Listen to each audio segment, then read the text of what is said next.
அன்பானவர்களுக்கு வணக்கம். நம்ம சின்ன மருமகள் சீரியலில் வரமாட்டியா, வந்தியா, முன்னாடி நிற்க மாட்டியா அப்படின்னு சத்தம் கேட்குது.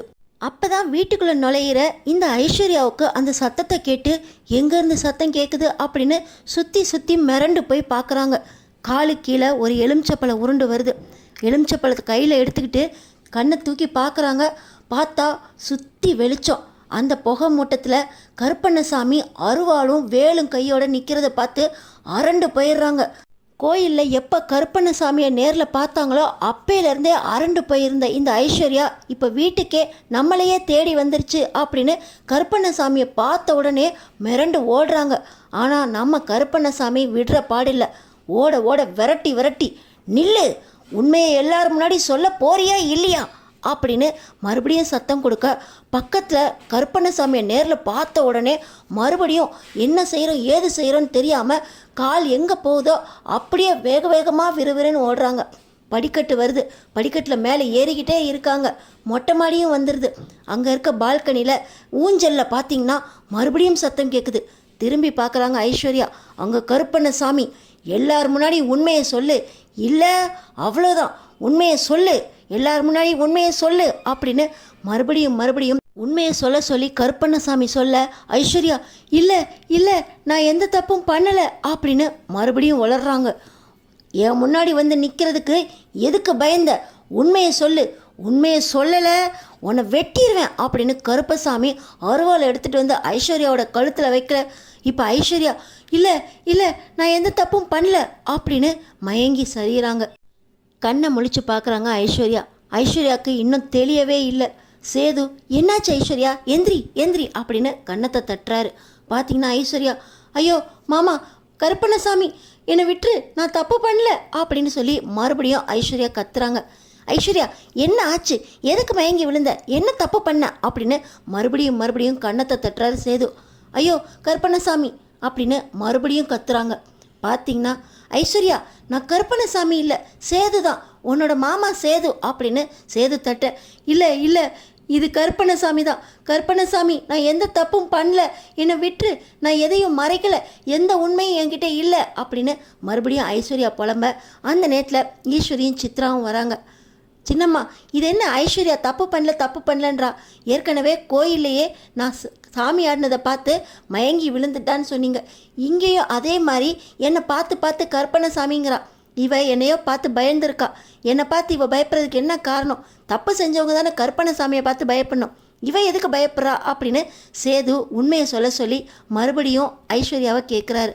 ஆனால் ஐஸ்வர்யா, ஆண்டி கருப்பண்ணசாமி என்னை விட சொல்லுங்க அப்படின்னு பைத்தியம் பிடிச்சா மாதிரி உளர்றாங்க. சேது, நீ கொஞ்சம் வெளியே இருப்பா, அவள் உன்னை பார்த்து மிரண்டு போயிட்டா. கோயிலில் கருப்பண்ணசாமி உன்கிட்ட இறங்குனதுலேருந்தே அவள் மிரண்டு தான் போயிருக்கா. உன்னை பக்கத்தில் பார்த்ததுலேருந்து இன்னும் மிரள ஆரம்பிச்சிட்டா. நீ அவளுக்கு கருப்பண்ணசாமியாக தெரிகிறப்பா, நீ கொஞ்சம் வெளியே இரு, நான் அவளை சமாதானப்படுத்துகிறேன் அப்படின்னு இந்த ஈஸ்வரி பார்த்திங்கன்னா, நீ வெளியே போ சித்ரா, நீ சேது நீயும் வெளியே போ அப்படின்னு இந்த ஈஸ்வரி பார்த்திங்கன்னா 2 பேரையும் வெளியே போ சொல்லிட்டு இப்போ ஐஸ்வர்யாவை, ஏஞ்சி உட்காரு ஐஸ்வர்யா அப்படின்னு ஐஸ்வர்யாவை மிரட்டுறாங்க.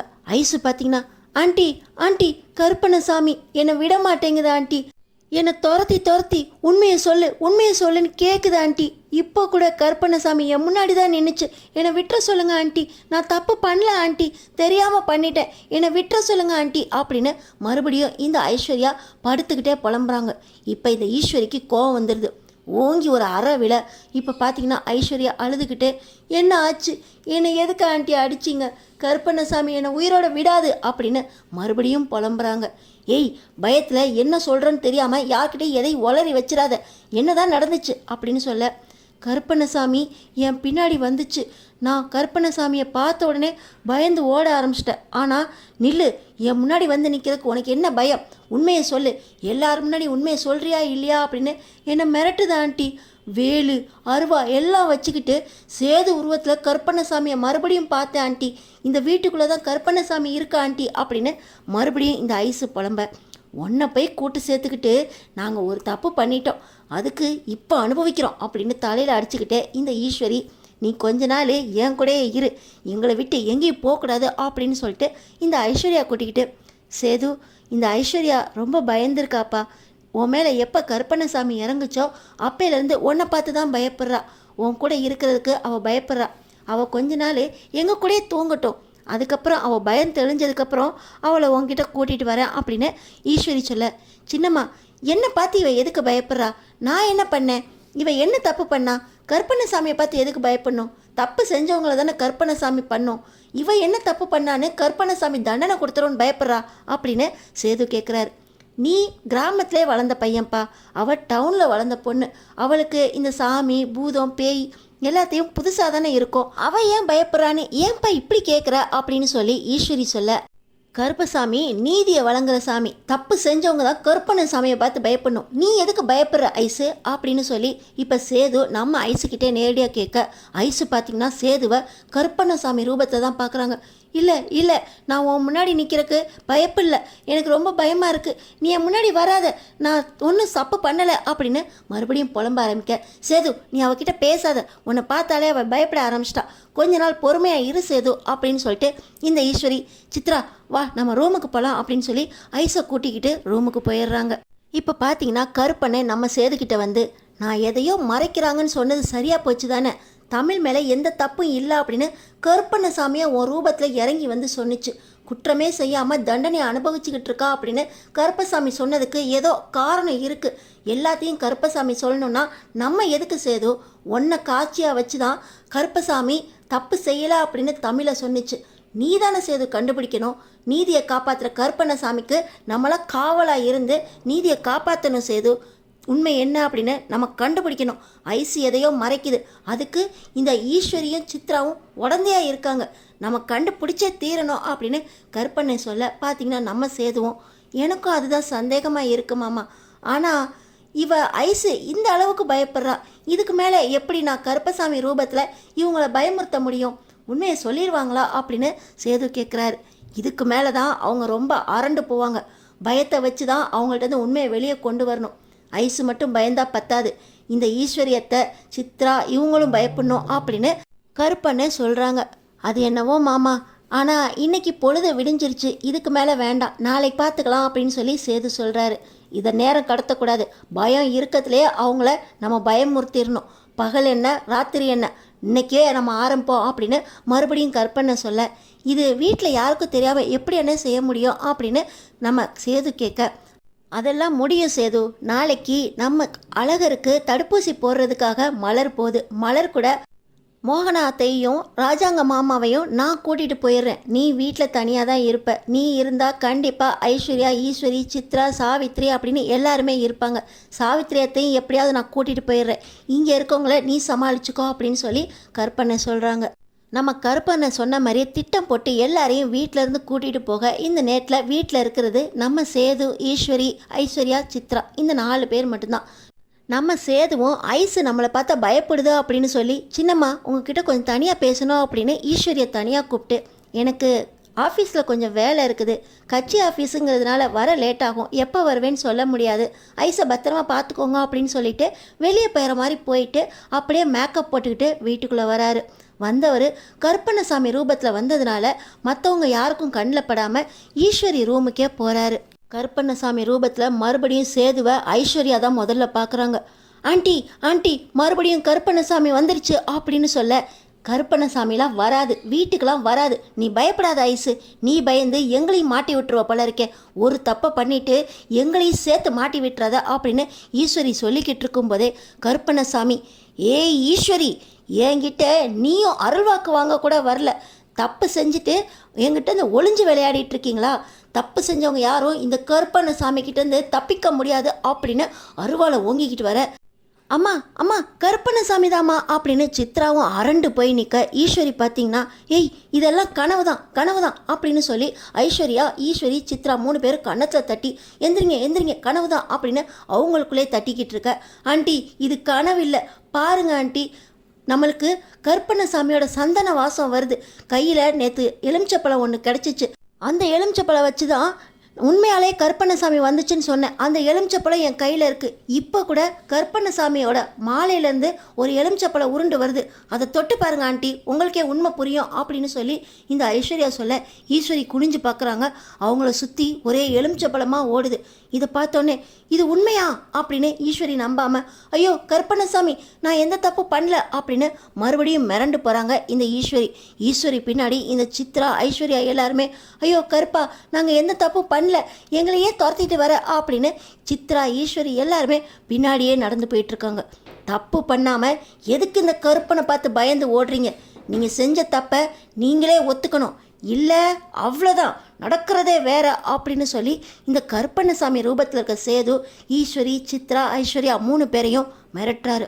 கருப்பண்ணசாமியை பார்த்த உடனே மிரண்டு போய் 3 பேரும் எந்த தப்பு பண்ணல, எங்களை விட்டுரு அப்படின்னு மறுபடியும் கெஞ்சுறாங்க. தப்பு செய்யாமல் எதுக்கு என்னை பார்த்து மிரள்றீங்க? உங்களால் தான் தமிழ் என் புள்ள சேதுவை விட்டு பிரிஞ்சு போனா. அவ அழுத்தக்காரி, நெஞ்சழுத்தக்காரி, இந்த கருப்பண்ணசாமியோட வகைரா. அதனால தான் அவளோட நெஞ்சழுத்தம் அப்படியே இருக்கு. என் வம்சத்தை சேர்ந்தவளுக்கு அந்த அழுத்தம் கூட இருக்காதா? உண்மை இருக்கிற இடத்துல நெஞ்சழுத்தம் இருக்கும். ஆனால் நீங்கள் அப்படி இல்லை. அவள் வீட்டை விட்டு வெளியே போகிறதுக்கு காரணம் நீங்கள் தான். உண்மையை சொல்லுங்க. அவள் குத்தமே செய்யாமல் தண்டனை அனுபவிச்சுக்கிட்டு இருக்கா. இன்னும் எத்தனை காலம் அவன் தண்டனை அனுபவிக்கணும்? இந்த கருப்பண்ணசாமி குத்தம் செய்யாதவங்க தண்டனை அனுபவிக்கிறதுக்கு விடமாட்டான். நீதி எப்பவுமே சாகக்கூடாது. நீதி காக்கிறவன் இந்த கருப்பண்ணசாமி. உண்மையை சொல்கிறீங்களா? எல்லாரும் முன்னாடி வெட்ட வெளிச்சமாக உண்மையை சொல்லுங்க அப்படின்னு அருவா வாங்கிட்டு வர, கருப்பண்ணசாமி எங்களை விட்டுரு அப்படின்னு சொல்லி இந்த ஈஸ்வரி பார்த்திங்கன்னா நாங்கள் தப்பே பண்ணல அப்படின்னு சொல்லிக்கிட்டு இருக்காங்க. ஆனால் இன்னொரு பக்கம் ஐஸ்வர்யா, நான் தான் தமிழோட ஃபோனை எடுத்து தமிழோட குரலில் அவங்க அப்பாவுக்கு ஜென்னிக்கும் சக்திக்கும் கல்யாணம் பண்ணி வைக்க சொன்னேன். நான் தான் தமிழோட குரலில் செல்லப்பாண்டியன் அப்பாவுக்கு ஃபோன் பண்ணேன். நான் தான் பண்ணேன். இந்த ஒரு தப்பு மட்டும் தான் பண்ணேன். ஆனால் அது எல்லாமே என்னோடய சேது மாமா மேலே இருக்கிற காதலில் தான் பண்ணேன். தமிழ் மேலே எந்த தப்பும் இல்லை. தமிழ் குளிக்க போன அந்த நேரத்தில் நான் தான் தமிழ் குரலில் செல்லப்பாண்டி அப்பாவுக்கு ஃபோன் பண்ணேன், என்னை மன்னிச்சிரா அப்படின்னு சொல்லி இந்த ஐஸு பார்த்திங்கன்னா கருப்பண்ணசாமியோட காலிலே விழுந்துடுறாங்க. இன்னொரு பக்கம் சித்ரா, ஐஸு நீ பண்ணல, நீ தப்பு பண்ணல. எங்கள் அம்மாவும் நானும் சேர்ந்துக்கிட்டு தான் இந்த திட்டத்தை போட்டு கொடுத்தோம். திட்டம் மட்டும்தான் போட்டு கொடுத்தோம். ஆனால் பேசுனது, அந்த ஃபோனை எடுத்து மறுபடியும் சார்ஜரில் போட்டது எல்லாமே இந்த ஐஸு தான். இவ சொல்லாமல் செல்லப்பாண்டி அப்பா யாருக்குமே கல்யாணம் பண்ணி வச்சுருக்க மாட்டாங்க. அதனால் இவன் மேலே தான் தப்பு. நாங்கள் எந்த தப்பும் பண்ணல, சும்மா வாய் வார்த்தையாக திட்டம் மட்டும்தான் போட்டு கொடுத்தோம் அப்படின்னு சொல்லி இந்த சித்ரா நாங்கள் 2 பேர் தான் அப்படின்னு ஈஸ்வரி பண்ண தப்பையும் சேர்த்து வளர ஆரம்பிச்சிடுறாங்க. இப்போ பார்த்தீங்கன்னா நம்ம கருப்பண்ணசாமி ரூபத்தில் இருக்கிற சேது இவளுக 2 பேரையும் தூண்டி விட்டு திட்டம் போட்டது நீதானா அப்படின்னு ஈஸ்வரி கழுத்தில் கத்தியை வைக்கிறாரு. அருவாளை பார்த்த உடனே, இவங்களுக்கு திட்டம் மட்டும்தான் போட்டு கொடுத்தேன். ஆனால் இவங்க அந்த திட்டத்தை சரியாக செயல்படுத்துறதுனால அவங்க 2 பேருக்குள்ளே சண்டை மட்டும்தான் வந்துச்சு. ஆனால் இதுக்கான முழு காரணமும் அந்த ராஜாங்கத்தோட ஜென்ம எதிரி அந்த அரசியல்வாதி தான். நாங்கள் இவன் மூலமாக நல்ல காரியம்தான் பண்ணோம். ஜென்னிக்கும் சக்திக்கும் கல்யாணம் மட்டும்தான் பண்ணி வச்சோம். ஆனால் அந்த அரசியல்வாதி தான் சக்தியை கொலை பண்ணாதான் ராஜாங்கம் ஜெயிலுக்கு போவான், நீங்கள் நினச்ச மாதிரி சொத்தெல்லாம் கையில் வரும் அப்படின்னு திட்டம் போட்டு கொடுத்தான். நாங்கள் திட்டம் போடல. எல்லாத்துக்குமே அந்த ஜென்ம எதிரி அரசியல்வாதி தான் திட்டம் போட்டு கொடுத்தான். எங்கள் மேலே எந்த தப்பும் இல்லை. இந்த ஐஸ்வர்யா தெரியாமல் வளரிட்டா. அவளுக்கு இந்த தமிழ் குரலில் பேசுகிறது தவிர வேறு எந்த தப்புமே பண்ணல. இதுக்கெல்லாம் காரணம் அவன்தான், அந்த அரசியல்வாதி தான். எங்களை விட்டு அந்த கொலையை கூட செய்யவே இல்லைன்னு சேது தான் நிரூபிச்சிட்டானே. ஆனால் அந்த சேது தான் அடங்காத கோவத்தோட எல்லாத்துக்கும் காரணம் தமிழ் தான் அப்படின்னு சொல்லி தமிழை மறைச்சிக்கிட்டான். தமிழ் நான் இந்த தப்பே பண்ணல அப்படின்னு வீட்டில் இருந்திருக்கலாம். ஆனால் இந்த வீட்டில் நான் இருக்க மாட்டேன் அப்படின்னு பிடிவாதம் பிடிச்சி அவள் தான் வீட்டை விட்டு போனான். இந்த நேரத்தில் தான் தமிழ் தான் வீட்டை விட்டு போயிட்டாலே. சரி, தமிழ் போனதுக்கப்புறம் சேது தனியாக இருக்கானேன்னு தான் சேதுவை விரும்பின இந்த ஐஸை நாங்கள் கல்யாணம் பண்ணி வச்சோம். சேதுவே தான் சொன்னான் ஐஸை எனக்கு பிடிச்சிருக்கு அப்படின்னு.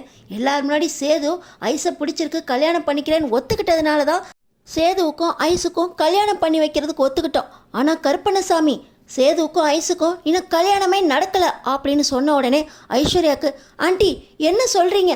எனக்கும் சேதுக்கும் கல்யாணம் ஆயிடுச்சு, 30 நாளைக்கு நீங்கள் கூட வாழ்த்து சொன்னீங்களே அப்படின்னு இந்த ஐஸ்வர்யா தலையில் அடிச்சுக்கிட்டு அழுகுறாங்க. இல்லை ஐஸு, சேதுவுக்கும் உனக்கும் கல்யாணமே நடக்கலை. சேது அன்னைக்கு உனக்கு கல்யாணம் பண்ணிக்க மாட்டேன் அப்படின்னு ஏதோ ஒரு பிரம்ம பிடிச்ச மாதிரி இருந்தான்.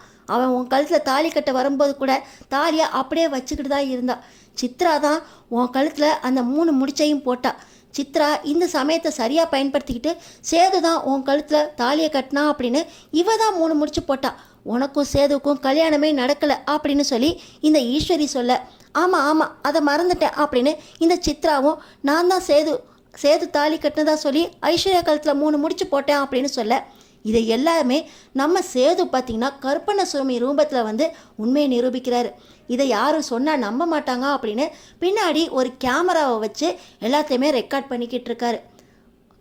கருப்பண்ணசாமி சொன்னது உண்மைதான். இப்படி தமிழ் செய்யாத குற்றத்துக்கு தான் தண்டனை அனுபவிச்சுக்கிட்டு இருக்கா. தமிழ் மட்டும் இல்லை, செய்யாத குற்றத்துக்கு தமிழ் நம்மளை பிரிஞ்சு போனதுனால நானும் தான் தப்பு பண்ணிட்டேன். இந்த ஐஸை கல்யாணம் பண்ணிக்கிறதா நினச்சி நானும் என் பிள்ளைங்களை பிரிஞ்சுட்டேன். இப்போ தமிழ்கிட்ட ஒரு குழந்தை, என்கிட்ட ஒரு குழந்தை அப்படின்னு பிள்ளைங்களையும் பிரித்து வச்சுருக்கோம். ஏன் சின்னம்மா இப்படி ஒரு தப்பை பண்ணி என்னையும் தமிழையும் என் குழந்தைங்களையும் இப்படி பிரித்து வச்சு விளையாடுறீங்க? எங்கள் குடும்பமே செதறி போச்சே அப்படின்னு கருப்பண்ணசாமி ரூபத்தில் இருக்கிற சேது உண்மையை மறைச்சு, நான் கருப்பண்ணசாமி இல்லை, சேது சின்னம்மா, சேது, உங்கள் புள்ள மாதிரி என்னை பார்த்தேன்னு சொன்னீங்களே, இப்படி என்னை ஏமாற்றிட்டீங்களே அப்படின்னு அவர் அழுகுறாரு.